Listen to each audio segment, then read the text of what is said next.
I feel like it's more of a honeymoon period for us now. He's also a fox, if you haven't noticed. My husband's very, very handsome. But his heart is even more beautiful. I have a letter from your husband and your kids. No one's ever seen this before. This is so bad. What is she With all things doing? making me emotional. I have full body chills right now. For them to be able to look Telling back her and go, how great she is. oh my That's God, their whole she existence. has loved us so much. But trust me, all of this has been cooked up with Jamie Kern Lima. None of this was a surprise. They are best buddies. So it's not an interview. It's a very different thing. And so I do not trust a word of what she's trying to say here. Breaking right now.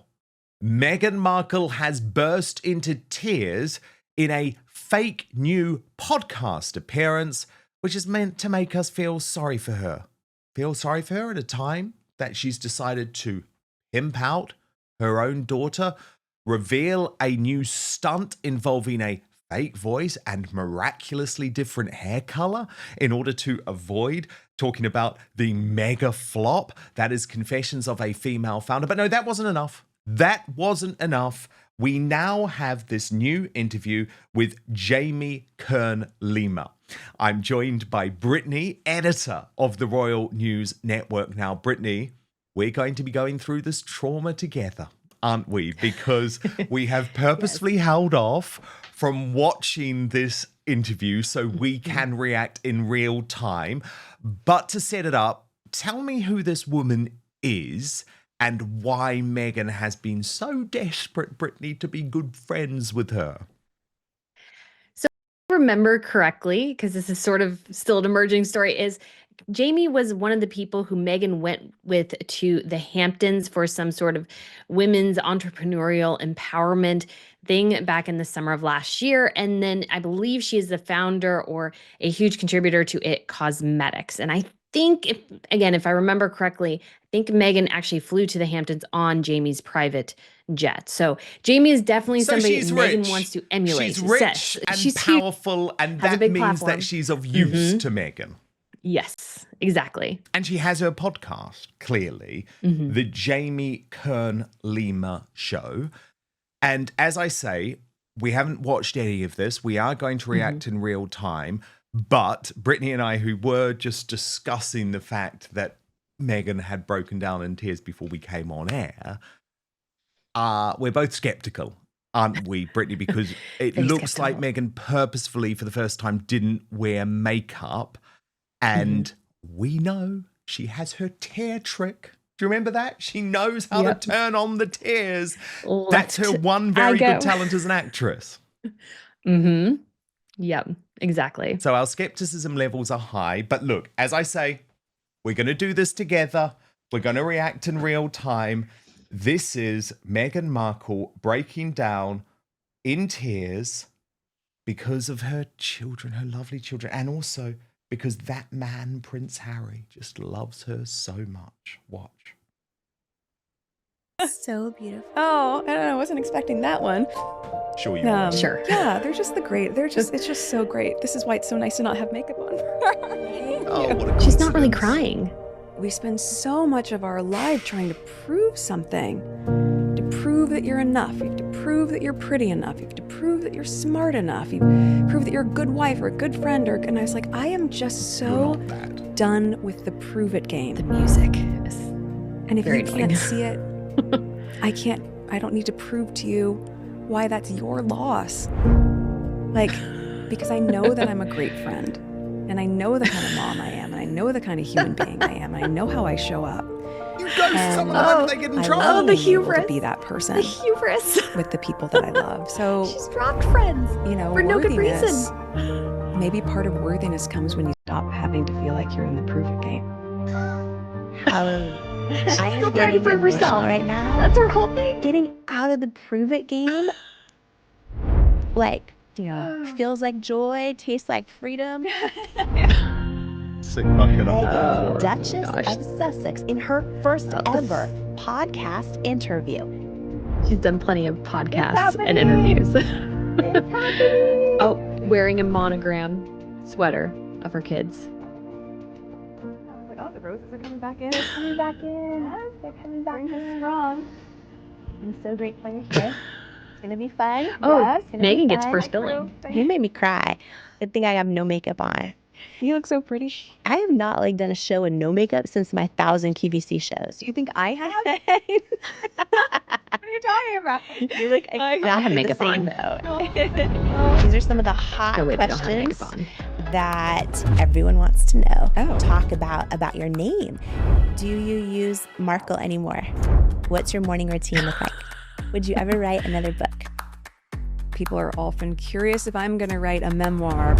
Would you ever run for office? Can you give us one hint on something exciting coming up for As Ever? I have had your jam in my refrigerator all year. No one knows. No one's seen it. I have not posted it. In this incredible conversation, Meghan shares stories and insights for the first time ever. It's Oh, not this is so about bad. the grandeur of a gesture. It's about I see She's all about you. the grandeur of the gesture. That I'm was her nurturing gesture. you, and I see you so deeply, and I love being able to see your growth. That man loves me so much, and look what we built. We built a beautiful Does she life. love We have 2 him? healthy, beautiful children. That's my husband. He's just out there, just constant. Like he's just going to do whatever he can to make sure that our family is safe and protected, and we're uplifted, and still make time for date nights. Are you in love now more than ever? So I feel like it's more of a honeymoon period for us now. He's also a fox. If you haven't noticed, my husband's very, very handsome. But his heart is even more beautiful. I have a letter from your husband and your kids. No one's ever seen this before. So bad. What is she The whole thing's doing? making me emotional. I have full body Oh. chills right now. For them to be able to look Telling back and her how go, great she is. oh my That's God, their whole she has existence. loved us so much. It's a very selfish view. By the way. Whoa, So okay. That was even more than I ever imagined. I mean, number one, How Oh, the that was Mighty Have awful. Fallen. It used to be Oprah Winfrey. It's now the Jamie Kern Lima. But this is a real psyop, isn't it? This is the hit back of all hit backs. And unfortunately, it's yet another tissue of lies, Brittany. Because this idea that she can sit there with a straight face and say, I'm a good friend, I'm a good human being, when there is a litany of people who she has ghosted, thrown under the bus. And the fact that Jamie Kern Lima can sit there and say, I'm going to ask you the difficult questions, but nothing about your father, nothing about your sister, nothing bullying. about your brother-in-law, nothing about your sister-in-law is rubbish. Yeah, it's absolutely. When you look at her friendships, especially I want to say her friendship with Jessica Mulroney, like Mulroney's children, all 3 of them were in Meghan's wedding. Her sons held Meghan's veil, and now she no longer talks to her over a stupid social media blow up in 2020, 2021. I can't remember which one it was. And as far as we're aware, they don't speak, they don't see each other. And it's like, you're a good friend? No, a good friend would go, yeah, my friend made a mistake, but I still love them. They are my friend. That's how Meghan should have approached the situation. And then you look at the family situation, her in-laws, she doesn't talk to any of them. She's broken up relationships with all of them. And then you look at her own family, and she doesn't talk to her own family except for her mother and maybe her niece, although we haven't heard a lot about her niece recently, so maybe that was just convenient for their TV show. But Meghan has a litany of broken relationships in her past, unnecessarily broken because of sort of stupid reasons, or as Meghan is social climbing. As she's social climbing, she just sort of like if you're climbing up Everest, she sort of leaves the relationship bodies in her wake, basically. I know, it's like, this is a podcast. She's not on Big Brother. She's with these people all the time. Why have they sent her a letter, Brittany? It's so weird. And if you listen to her quote a bit, and it's like, I want them to think at one point, oh my gosh, she loved me so much, talking about her children. And it's like, that's a very selfish view. You shouldn't have to think, oh, your children realize you love them so much. It's more of like you always feel it. Like, why do you want them some point 20 years from now to realize how much she loved them? And it's just so selfish. She wants all the love all the time. It's like, my husband loves me so much. Well, how much do you love him? How much do you support him? It seems like the love for her only goes one way, towards her. So it's only her love towards her. And so she just is sort of encompassed in that.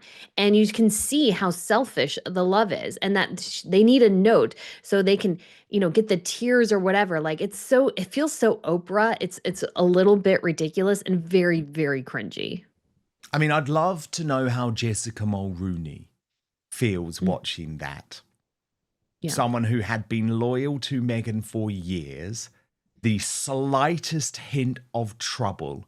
And she wasn't just ghosted, she was thrown under the bus, never to be seen or heard from with Meghan again. Yes, it's very sad. And Jessica obviously helped Meghan social climb within Canada. That was probably the basis for Meghan Markle's, at least, side of the friendship, is that Jessica Mulroney was the daughter-in-law of a former prime minister. And so that was the connection.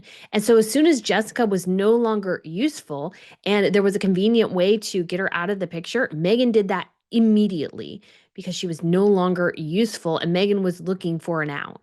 And Meghan does that, I think, with a lot of relationships.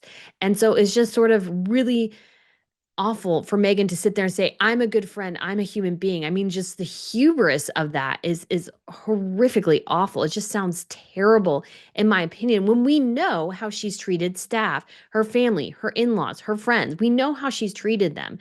Ergo, it's hard to see her as this great, wonderful person she thinks she is, because obviously we have a lot of proof that behind the scenes, she's not a pleasant person.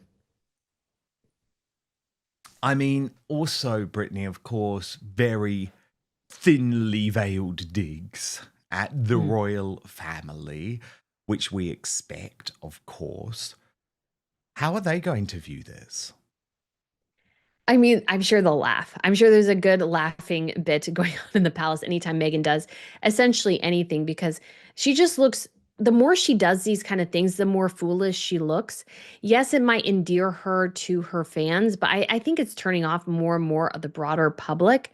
But at the same time, although I'm sure, again, the royal family has a bit of a giggle, they need to take her more seriously, because these sort of type of interviews really do undermine what the monarchy is doing, because she's going on there as the Duchess of Sussex. The royal family needs to make it clear that Harry and Meghan are separated. They're not the same. And I think Charles is just kind of slow walking everything, when I think he needs to be a bit more of a king here and a little less like a father.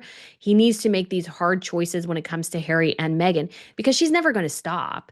You're never going to get what you want out of Meghan Markle, because it's always going to all be about her. She's never really going to care that much about how it's making somebody else look. She's just constantly trying to get the public to like, in her mind, understand her. And the thing is, we see who Meghan Markle is and we're not impressed, but she just keeps thinking if she talks enough, we will finally be impressed with her.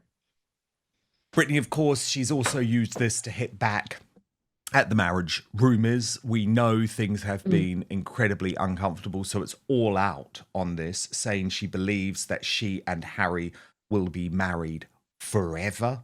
Also calling her husband a fox because of how very, very handsome she is, but adding his heart is even more beautiful. Do you buy it, Brittany? Because unfortunately, I think there's very much something wrong here. And when you say constantly how happy you are and how good things are, usually that means you're hiding something. We saw her do the same thing at the Time 100 event, but the expression on Harry's face told a completely different story. Also very, very interesting, she's centering in on his looks after a weekend when he really has been criticized, for example, for his balding. Yeah, I think, in my personal opinion, that the marriage will not last forever. At some point, he's probably going to, either she's going to find somebody better or he's going to finally grow a backbone. Those are those two outcomes I see. And when it comes to him being a fox, unfortunately, that's just not the case anymore. I'm sorry. He did have his moment in the spotlight for a little bit, but the hair situation for Harry is getting really bad. And the more he sort of clings to what little he has left, the worse it looks, to be quite honest. I mean, Photoshop can only work for so long. It doesn't work in real life, though. And so I think this whole thing of treating him as a fox and, oh, we're still in the honeymoon period. I mean, after 6 years, nobody, or what, 6, 7, 8 years, a marriage or relationship or whatever, nobody's really in the honeymoon period anymore. So the more she sort of tries to claim that, the less I believe it. I think mostly for Harry's sake, he's probably just going through the motions. He knows what she wants, and if she's happy, then he can sort of survive the day. So I think he works really hard to keep her happy, but is he really happy? I sort of doubt it. Is at the end of the day, is she all that happy? Probably no, because she wants more money, and Harry is just not going to be the one who gets that for her. And so I think probably one of the first big disappointments of their relationship is that she realized he was a poorly millionaire when she wanted to marry a billionaire. Yeah, there is absolutely a lot of convincing us going on here, isn't there? And I think the emotion is absolutely not going to work either, Brittany, because we have learned over a number of years that Meghan is an actress who knows how to turn it on and off, quite literally, her tear ducts. But first, don't eat breakfast until you learn about caloric bypass. Your breakfast is setting you up for the entire day to either gain weight or lose it. The term breakfast literally means to break your fast that you started the night before. About 4 hours after you eat dinner, your body switches from the nutrients we get from food to the stored glycogen we have in our bodies. Once glycogen stores are depleted, typically after 8 to 12 hours of fasting, the body shifts to burning fat for energy. Fatty acids are released from fat stores, where they're converted into ketone bodies through a process called ketogenesis. Then, when you eat breakfast in the morning, the body starts the cycle again. This is where the caloric bypass comes into play. Dr. Gundry, a heart surgeon in California, learned that if you break your nightly fast with something called MCTs, or medium chain triglycerides, you can actually keep burning fat throughout the day and use it for energy. But there are specific types of food that contain these MCTs. Using this breakfast breakthrough, he was able to lose 70 pounds just through diet, and he did this in his 60s. You can find out all about it and his exact method by going to thehealthyfat.com/outspoken. That's thehealthyfat.com/outspoken, or click on the link in the description box below, or use the QR code if you're watching on YouTube or Rumble. It's on screen now.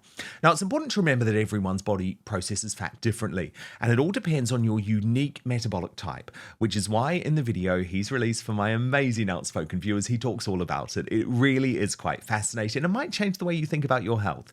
So go to thehealthyfat.com/outspoken, or click on the link in the description box below. But now, back to the show.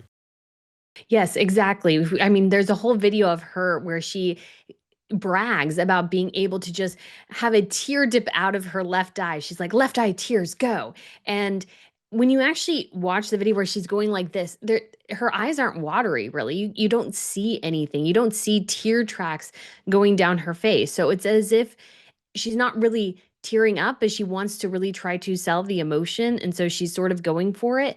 And I think it's sort of true of any actor or actress. I mean, there's some who I think are very genuine, but she has always struck me as somebody who is very, very fake.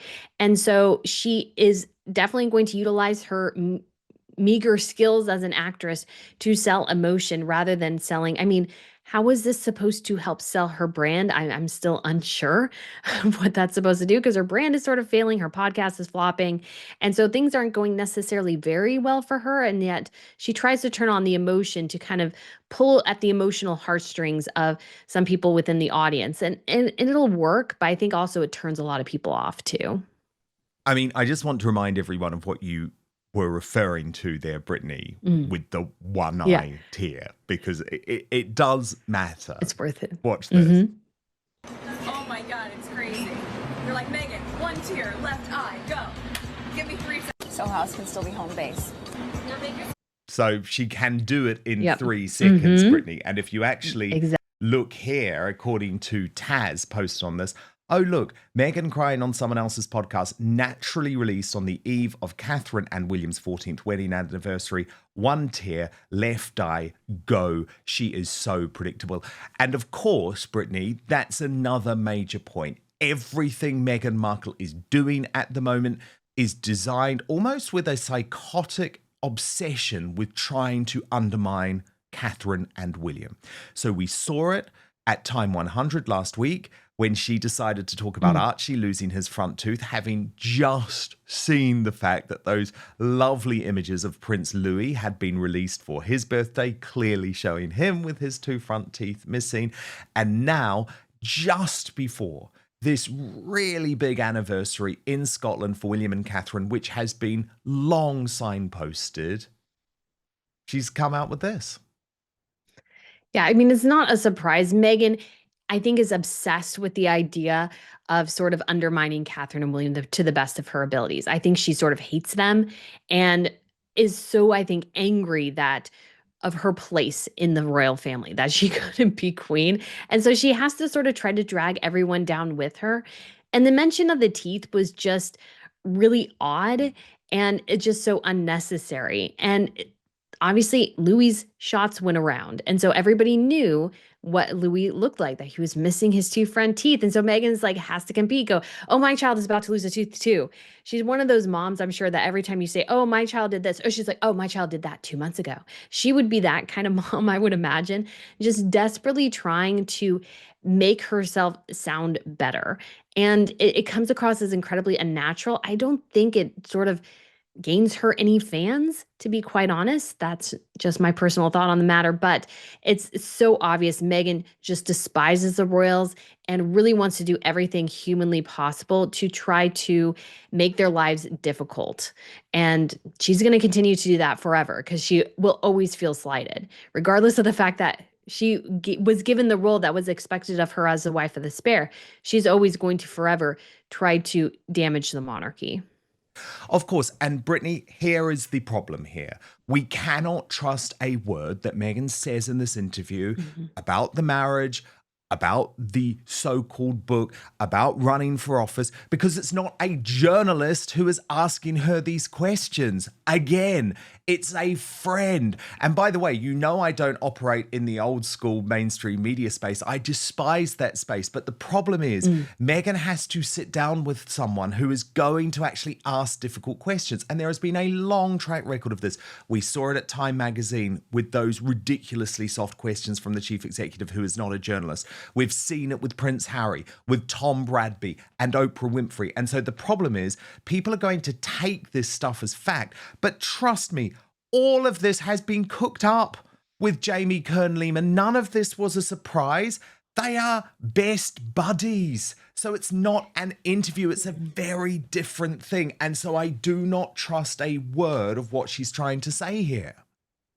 I mean, and this is such a problem for Harry and Meghan. I think actually from a PR perspective, one of the good things that they could do to help amend their image is actually go for a tough interview, ask or answer difficult questions. But she refuses to do it. The only tough interview she ever sort of had, and it was still sort of softball, was the one with CBS and Jane Pauley, because Jane Pauley asked her some questions that clearly made Meghan Markle uncomfortable. And Meghan didn't necessarily handle it super well because it very much came across her face. I don't want you to ask me that question. How dare you ask me that question? But Meghan needs to go through that because these sort of ridiculous softball interviews just make her look more and more like she's always trying to hide from the truth, because this is a friend's podcast. So she's not going to a journalist. She's not going to anyone who will ask her, hey, you made allegations that essentially the royal family were racist. Let them sit for 2 years. But at the same time, we know the letter of patent stated that Archie could not be a prince based on the fact that he was the great-grandson of the monarch, not the grandson of the monarch. So why did you lie? Nobody has asked her that question yet. She needs to be put to task on that. And we will see her be very uncomfortable, probably struggle to answer it, but that's what she needs to do. Because until somebody asks her that question or any other tough question people could ask, she's just trying to go with people who will let her be as fake as possible. And to say that she's done with the proving game, well, actually, that isn't your choice. It's our choice. Because unfortunately, Meghan, you were given time and time again where the benefit of the doubt was provided to you. No longer. The Oprah Winfrey interview was the beginning of the end for the public opening their eyes and realizing that the lies spill from your mouth so quickly.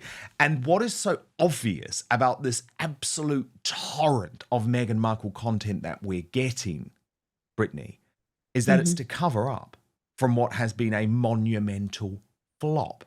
So it's not just this interview, which is going to now dominate the headlines. It's also this stunt with Lilibet and all of the questions over the fake hair and the fake voice. Watch. What do we think, Lily? I think it's beautiful. And I mean, so many more questions about that. And of course, these pictures too, Brittany. So many questions about why, at a time when she has just been with the families of kids who committed suicide because of social media, when Harry is literally describing the death scenes caused by big tech, does she want to pimp her children out?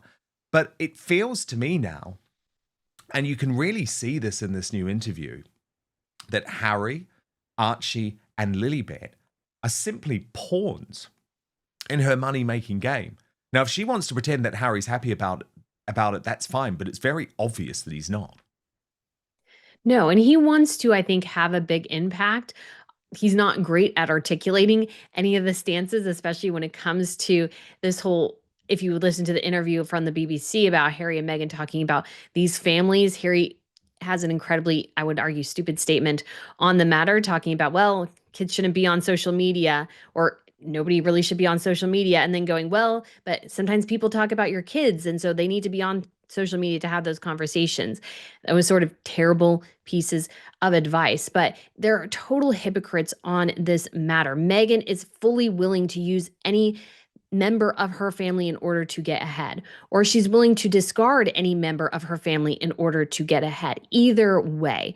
And so Harry can say, or she can say, Harry is so happy. And they're really trying to push this narrative that Harry is happy. But the more they talk about how happy they are, the more they talk about how happy Harry is, the honestly, the less I believe it. He obviously made huge changes in order to please her, whereas she is just constantly searching for the money. So if her kids will make her money, she'll use the kids. If he makes her money, she'll use him. And that's Meghan Markle. She wants the money. She's not really interested in these philanthropic endeavors or anything like that. She just wants the good press from it and to make as much cash as humanly possible. And she wants more, I would call it trinket jewelry. She likes to have an expensive jewelry collection. And so all of this is funding that for her. And I'm sure they're losing a lot of money with an immense amount of PR, but it's all to promote her, to make her happy. I don't think in her pursuit of happiness, I doubt anybody else in the household is probably all that happy at the end of the day.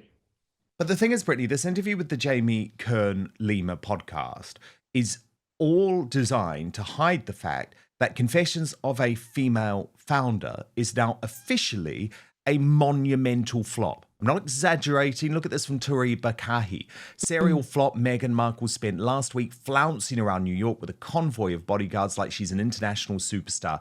At the same time, her ridiculous podcast failed to chart anywhere.